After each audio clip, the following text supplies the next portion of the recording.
Então, eu gostaria de pensar um pouco sobre essa questão dos conflitos, de como nós podemos tratar com eles. Todos nós aqui lidamos, numa escala maior ou menor, com conflitos.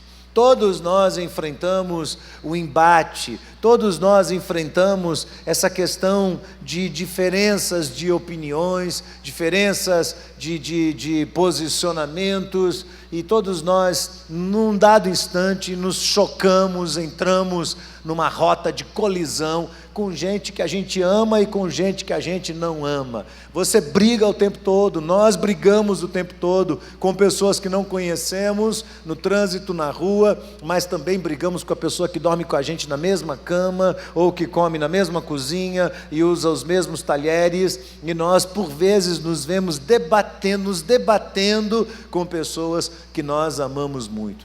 O tema conflitos é muito presente na Bíblia, e hoje no meio da sociedade também.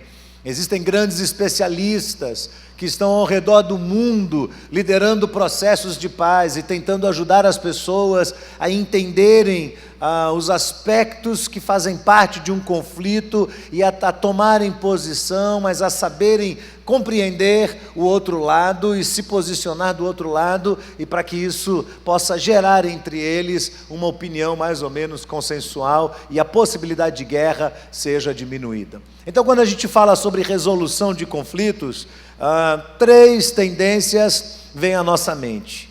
A primeira delas, que é muito usada por várias pessoas, é o deixa para lá. Quer saber? Deixa para lá. Eu não vou discutir. Deixa para lá. Deixa para lá.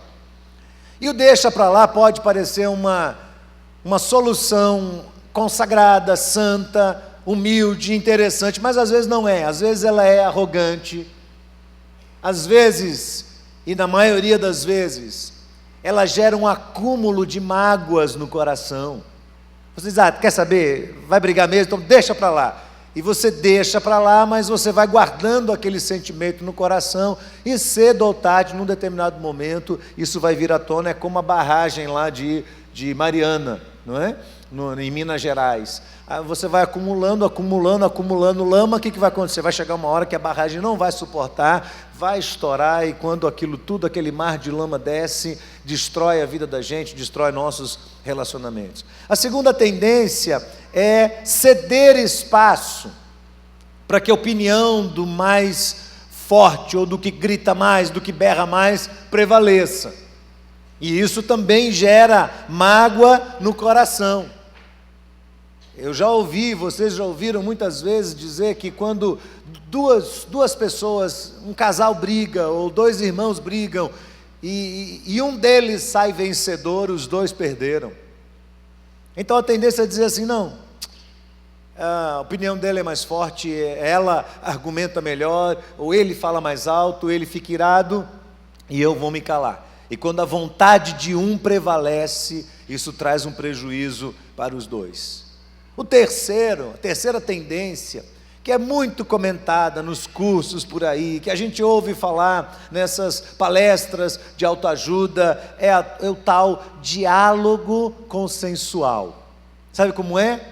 É quando eu sento, falo assim, Cléo, eu tenho coisas importantes a conversar com você, gostaria de enumerá-las. Por gentileza, vamos nos assentar à mesa, e eu vou colocar a lista, e você vai me ouvir, e depois você vai falar tranquilamente sobre item por item, e eu vou fazer assim, quando você estiver falando.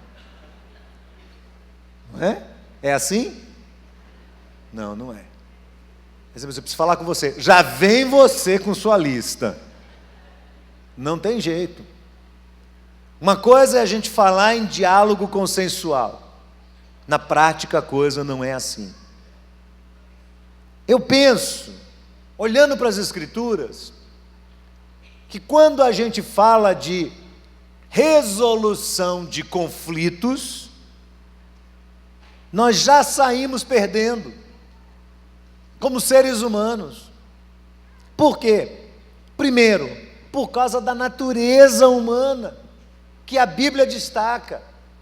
O que é que nós somos?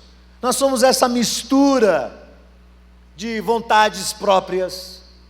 Nós somos esse conglomerado de egoísmo, de expectativas e de uma incapacidade incrível de conseguir enxergar as coisas pelo viés do outro, pelos olhos, pelas lentes do outro. Há uma incapacidade dentro de nós de receber e de aceitar a opinião alheia.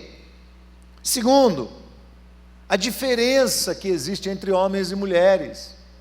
E como a gente fala disso nesse encontro com os homens, como a gente fala disso no encontro com as mulheres, como a gente toca nisso nos encontros de casais, enfim, no geral, quando a gente conversa com as pessoas, fala sobre essas diferenças. Nós homens, sempre com a nossa visão que nós consideramos mais global, mais por cima das coisas, às vezes tão simples, tão objetiva, que para as mulheres chega ao limite da ingenuidade.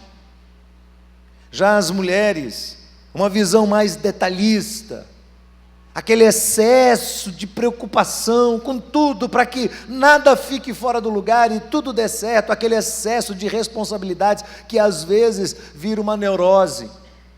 E nós começamos a nos combater um ao outro por causa disso. E a maneira como nós estabelecemos esses processos de resolução entre o casal ou entre irmãos, no meio da família, vai ser exatamente a maneira como nós vamos lidar com essas questões fora de casa. E essa vai ser sempre a nossa tendência. Num determinado momento, homens e mulheres não conseguem se entender, não chegam num acordo. Eles conhecem de cor o texto de Amós, capítulo 3, verso 3, que diz assim: andarão dois juntos se não houver entre eles acordo?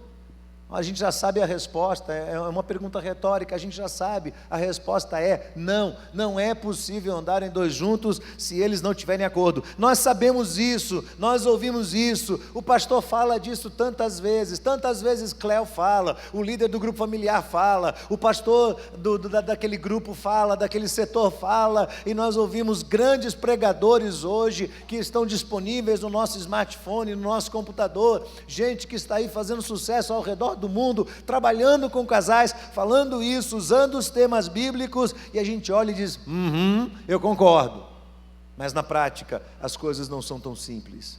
E quando isso acontece repetidas vezes, quando nós damos vazão a isso, está posto o alarme, a gente já sabe que daí para frente, o que é que nós temos? Nós temos guerra. O que é que nós temos? Nós temos, pior do que a guerra, é a resignação amargurada, é quando você se afasta e diz, não vou brigar mais, mas aquilo vai acumulando dentro do coração. E terceiro, é o distanciamento e a indiferença, porque você começa a perder a admiração por aquela pessoa que você tanto ama.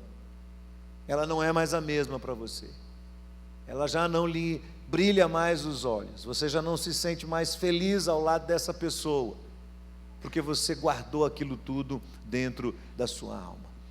Então o texto, que é um texto muito conhecido, é o texto de Mateus capítulo 7, Mateus, o capítulo 7,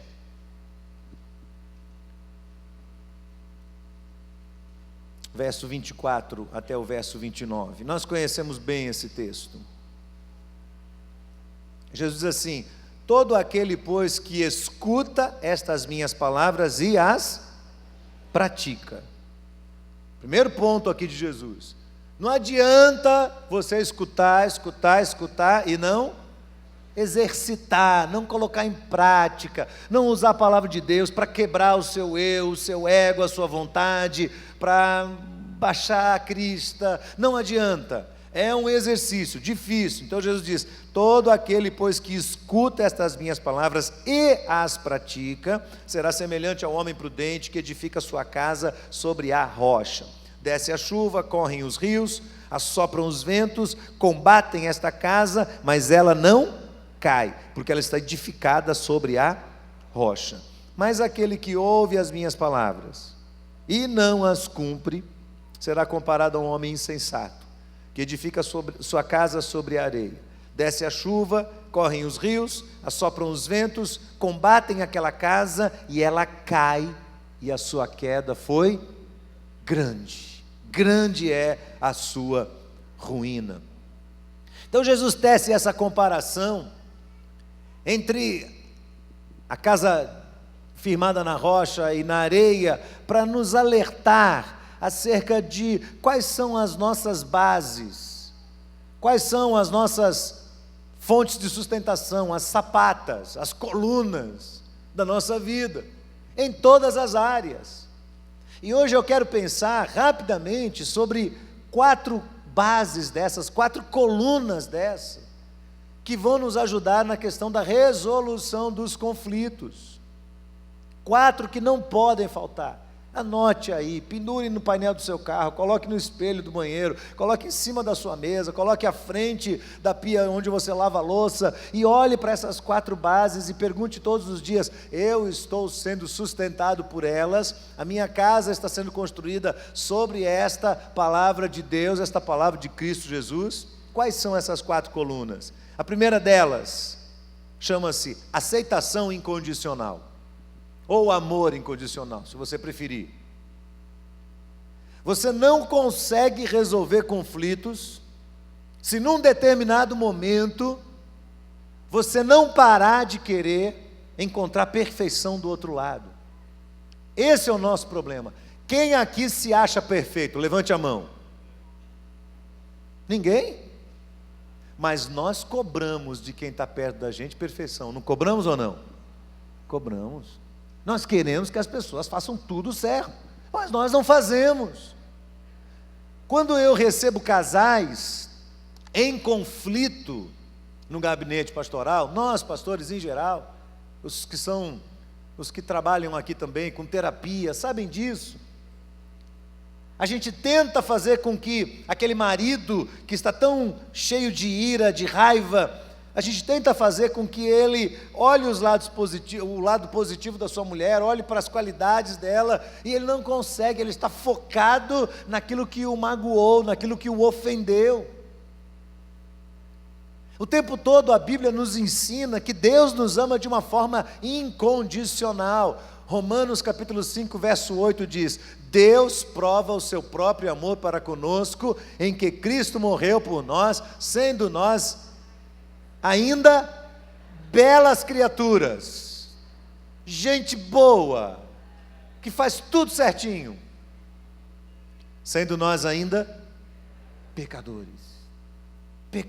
Ele nos amou, Ele nos aceitou. Quando você lê 1 Coríntios 13, ali existe uma manifestação do amor de Deus. Você olha para 1 Coríntios 13, aquela declaração, aquela definição incrível, extraordinária de amor, que veio a Paulo debaixo de uma inspiração profunda do sopro do Espírito. Você olha para 1 Coríntios 13, é bonito, é romântico, você suspira quando você namora, quando você é noivo, mas depois de 2 ou 3 anos de casados, a sensação que você tem é que Deus é injusto. Como é que eu vou amar essa mulher, Senhor? Como é que eu vou amar esse marido? Como é que eu vou amar esse filho tão difícil? Aliás, deixa eu lembrar você que quando você diz que o seu filho é muito difícil, é porque ele é muito parecido com você. Pode ter certeza disso. Tem 3, 4, 5 filhos, um deles é um drama para você, é o que parece mais com você lá no íntimo, né? Quando a gente fala de amor incondicional, a gente está falando do amor de Deus. Você não consegue amar uma pessoa incondicionalmente se você não viver com Deus, se você não buscar a face de Deus, se você não caminhar lado a lado com o Senhor. Porque a nossa tendência é usar as pessoas. Nós sabemos disso, aprendemos. Olha, use as coisas e conviva com as pessoas. Nós convivemos com as coisas e usamos as pessoas. Então, se me interessa, eu estou do lado. Se faz tudo o que eu quero, é meu amigo. Se gosta das mesmas coisas que eu, estou junto, estou colado. Mas se não é, se não está, então eu não quero mais. Eu me afasto. Eu me isolo. Quando a Bíblia diz não, chega junto, aproxime-se.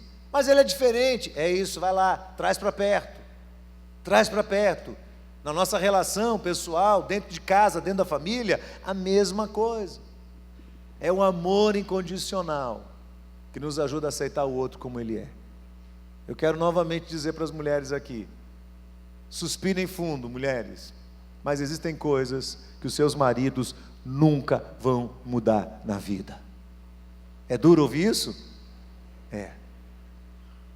Mas alegre-se, porque eu vou dizer para o seu marido a mesma coisa. Existem coisas que a sua mulher nunca vai mudar. Porque hábitos, a gente trabalha hábitos. E pecados da personalidade, a gente também tem que combatê-los. Mas existem aspectos pessoais nossos, íntimos, particulares, que você vai descobrindo na convivência. Se você é casado, ali depois dos 10, 15, 20 anos, você está convivendo com a pessoa e você descobre aquelas nuances dela, que fazem parte da constituição, do DNA dela, e não adianta querer mudar, não adianta querer mudar. Aí você diz assim, então já que eu não consigo mudar, eu vou trocar de mulher, eu vou arrumar outra. Vá. Sabe o que vai acontecer? Você subiu, quando arrumou outra, começou tudo de volta. Começou do zero de novo, zerou. Vai começar tudo de novo. E se largar essa e encontrar outra, o que vai acontecer? Vai voltar a zero de novo e vai começar tudo de novo. Outro dia eu falei para a Cléo, Deus me livre de começar um casamento novo. Não é? Deus me livre. Porque eu vivo tão bem com ela hoje, e eu a conheço muito melhor. Quando meu pai fez 50 anos de casado com minha mãe, nós fomos fazer o culto lá dos 50 anos das bodas de ouro deles, e alguém na igreja colocou eles na frente para fazer uma entrevista, e o irmão perguntou assim, obrigado queridão, o irmão perguntou assim, pastor, meu pai é pastor Pedro, o senhor casou com Dona Cida 50 anos atrás, o senhor sabia o que estava fazendo? E meu pai, sem pestanejar, falou, claro que não, se soubesse não teria feito.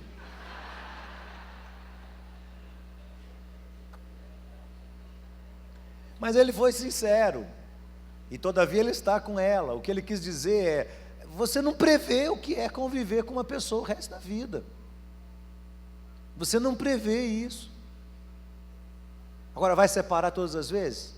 Vamos embarcar na filosofia humanista, hedonista do mundo hoje, que diz assim, nada rapaz, não deu certo, larga.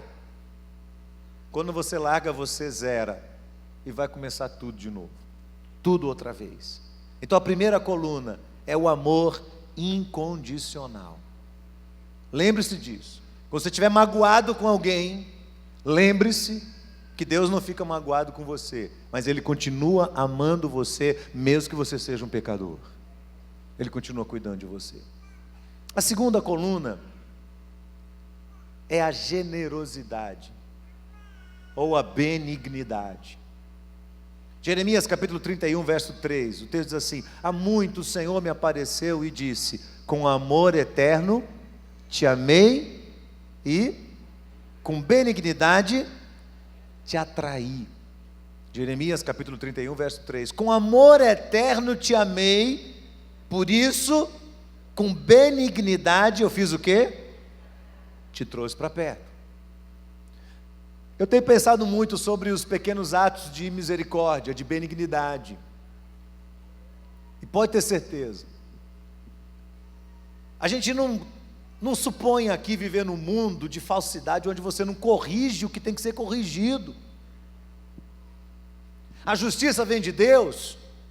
Vem.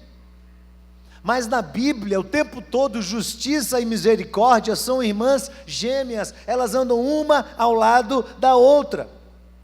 A grande questão é que nós queremos corrigir as pessoas por causa do nosso senso de justiça, mas nem sempre equilibramos isso com atos de benignidade, de bondade, e os atos de generosidade fortalecem o amor. Os atos de bondade espantam as desconfianças, as más interpretações, os desencontros que vão surgindo aí na nossa vida e se transformando em conflitos. Então você tem um filho cuja personalidade é muito difícil de tratar, ou o seu irmão mais velho, ou o seu pai, e você sente dificuldade nessa relação. Lembra de uma coisa: a tendência nossa é exaltar a justiça e diminuir a misericórdia.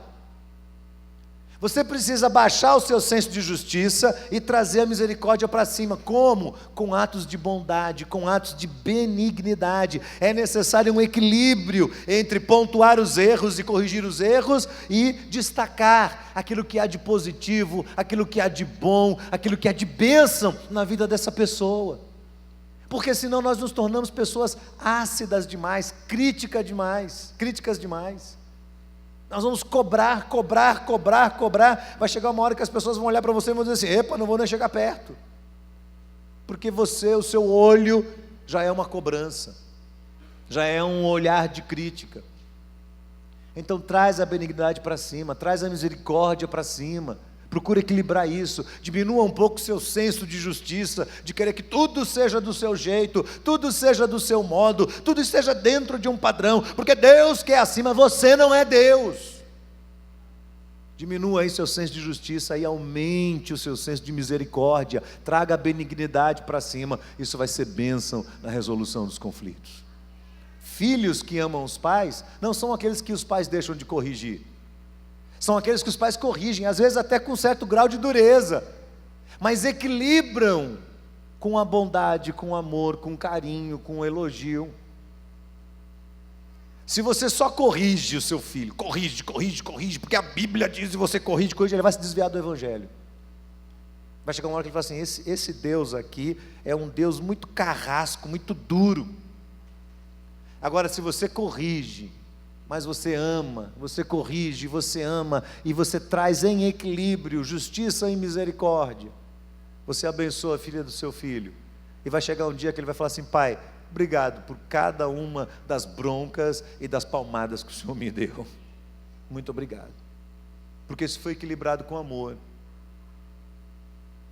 Então o primeiro pilar é o amor incondicional. O segundo é a benignidade, é você trazer a pessoa para perto de você com atos de benignidade. Faça o que é bom para a pessoa, faça o que ajuda, faça o que abençoa, faça a comida gostosa do seu marido.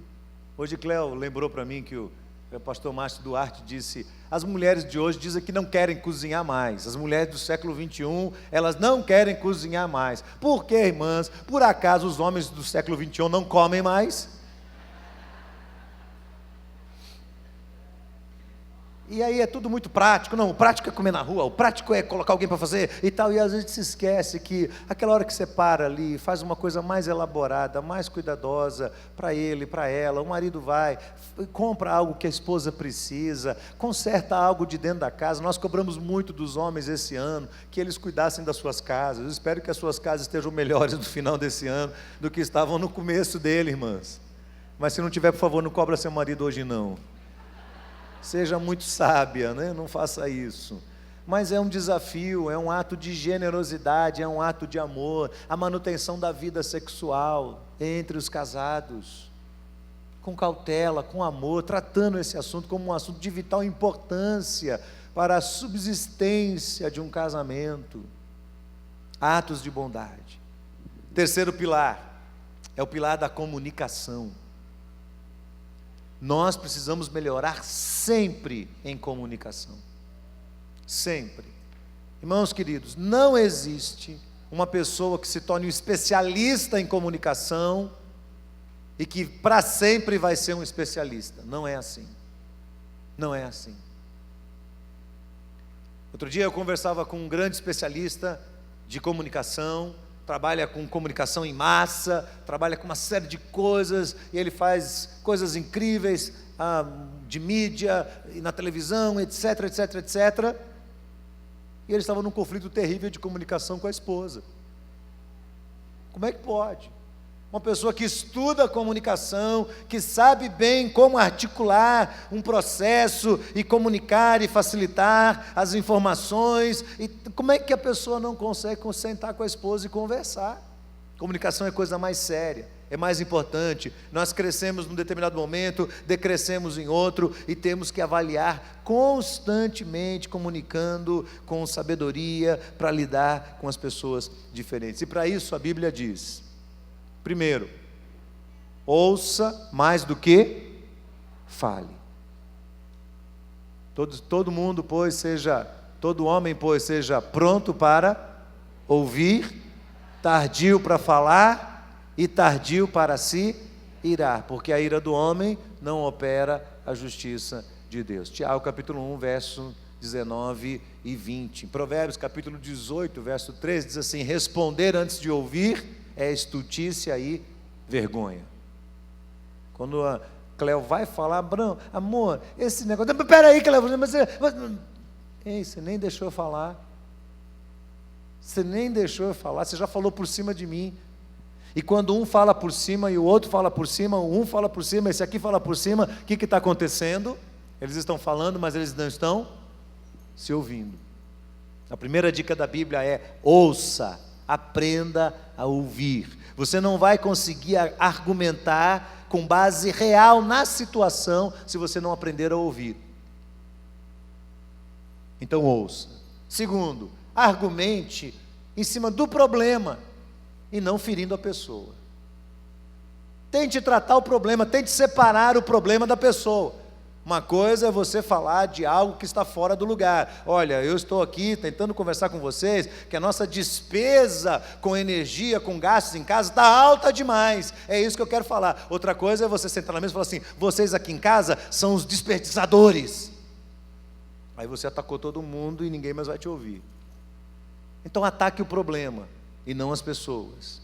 E terceiro, tente observar melhor o momento certo de falar. Não é toda hora, você sabe disso.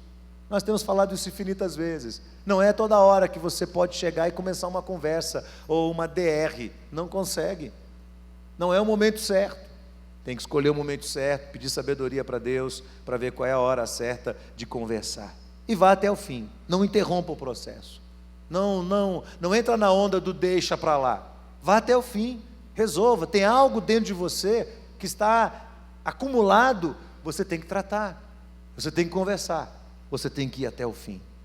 Então o primeiro pilar é o amor incondicional, o segundo pilar é a generosidade, o terceiro pilar é a comunicação, e o quarto e último, irmãos, é o perdão. É o perdão. Nós não vamos crescer, nós não vamos progredir se a gente não aprender, não absorver o que a palavra de Deus nos ensina em Efésios capítulo 4, versos 31 e 32. Perdão é emblema do cristianismo. Perdão é a atitude mais profunda, mais nobre de alguém que toma o nome de Cristo sobre si. Por isso Paulo diz: toda amargura e ira e cólera e gritaria, e blasfêmia, e toda malícia sejam tiradas entre vós. Antes, sede uns para com os outros, benignos, misericordiosos, perdoando-vos uns aos outros, como também Deus vos perdoou em Cristo Jesus. Sem perdão nós não vamos avançar. A mensagem da cruz é uma mensagem de perdão. Eu trabalhei com os homens, nós trabalhamos juntos temas de liderança durante este ano. Você não é um bom líder se você não sabe perdoar. Homens que guardam mágoa no coração por muito tempo e que não tratam isso, não são bons líderes.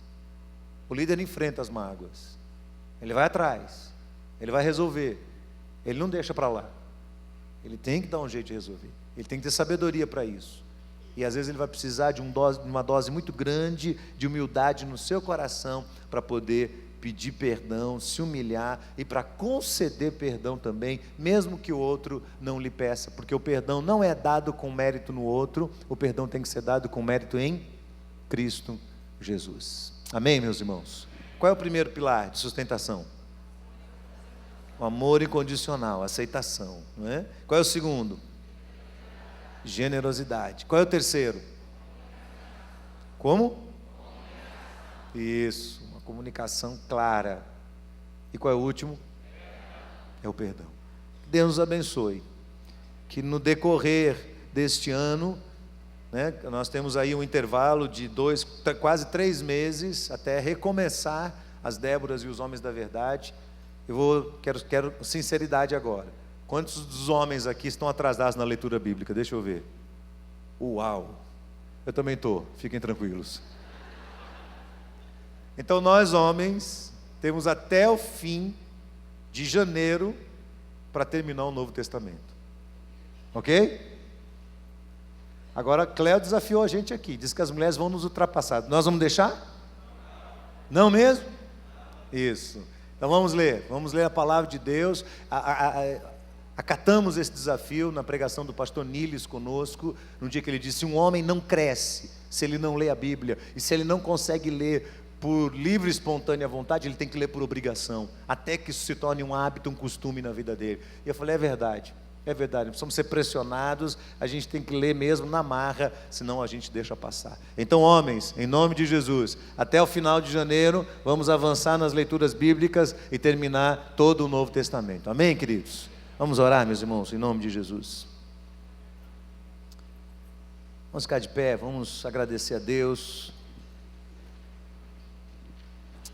Senhor, nós te bendizemos por esses dias que temos passado juntos, esses encontros tão especiais que nos desafiam, que cobram de nós prioridades, propósito de vida, que nos ajudam a enxergar além de nós, que nos relembram do valor intrínseco e inegociável da santidade, sem a qual, diz a tua palavra, ninguém verá o Senhor.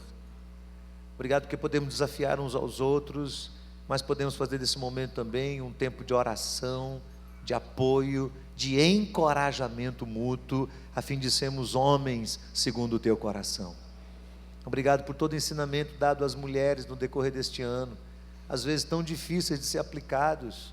O Senhor sabe quantas vezes, Senhor, quantas vezes a sensação que a gente tem é que a gente está andando totalmente na contramão da humanidade. Mas louvado seja o Senhor, porque nós não estamos sendo passados para trás, porquanto a tua palavra diz que passará céus e terra, mas as palavras do Senhor não hão de passar.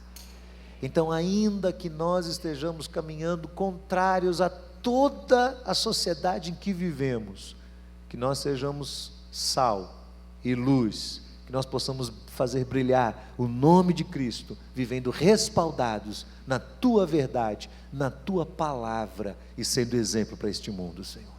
Abençoa cada um dos homens aqui presentes e das mulheres, torna-nos homens e mulheres segundo o teu coração, e que nós possamos aprender a tratar os conflitos da nossa vida, da nossa história, da nossa família, nos utilizando desses pilares que o Senhor tem nos ensinado: a aceitação, o amor incondicional, o perdão. Senhor, que nós possamos guardar isso dentro de nós, que a nossa comunicação seja honesta, franca, mas com amor, e que nós não venhamos nunca abrir mão dos atos de generosidade, porquanto a tua palavra diz que o Senhor nos atraiu por meio da benignidade.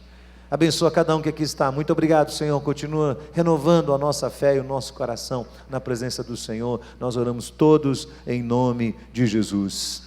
Amém, amém e amém. Pode sentar. Nós temos uma música especial que vai ser cantada agora.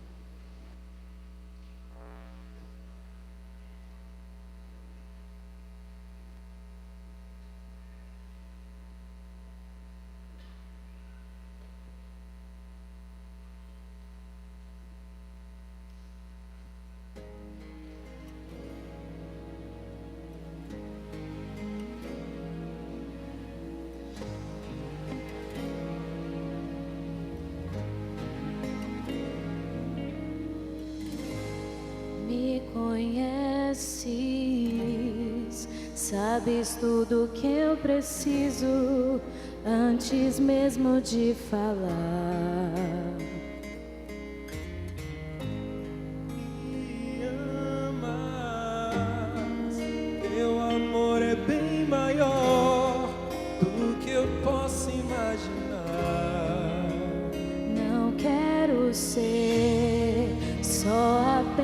apenas o teu servo. Quero atrair teu olhar de amor, Senhor. Eu venho a ti como um filho que te ama. Tudo que quero é estar mais junto a ti.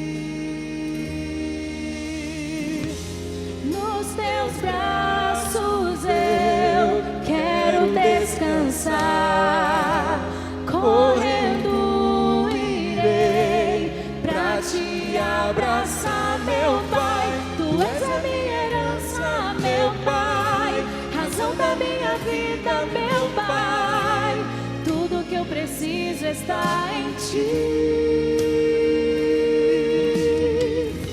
Eu quero estar na casa do Pai, comer em tua mesa, meu Pai.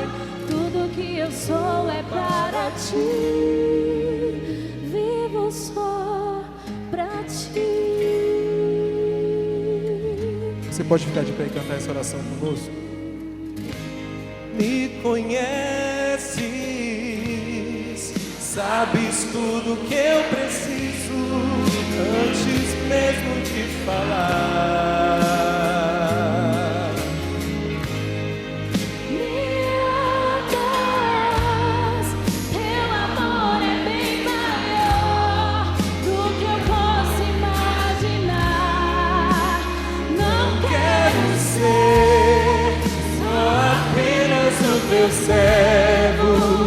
Quero atrair teu olhar de amor, Senhor. Eu venho a ti como um filho que te chama.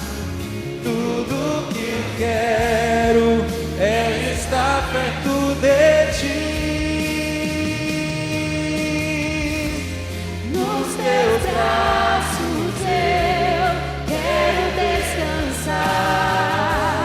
Correndo irei pra te Abraçar, meu Pai, tu és a minha herança, meu Pai, razão da minha vida, meu Pai. tudo que eu preciso Está em ti.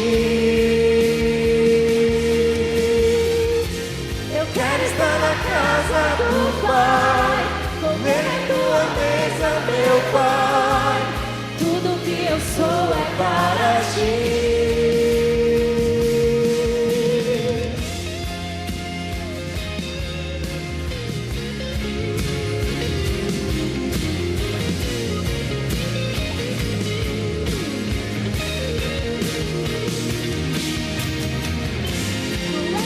Meu Pai, razão da minha vida, meu Pai. tudo que eu preciso está em ti. Eu quero estar na casa do Pai, Comer em tua mesa, meu Pai. tudo que eu sou é para Para ti.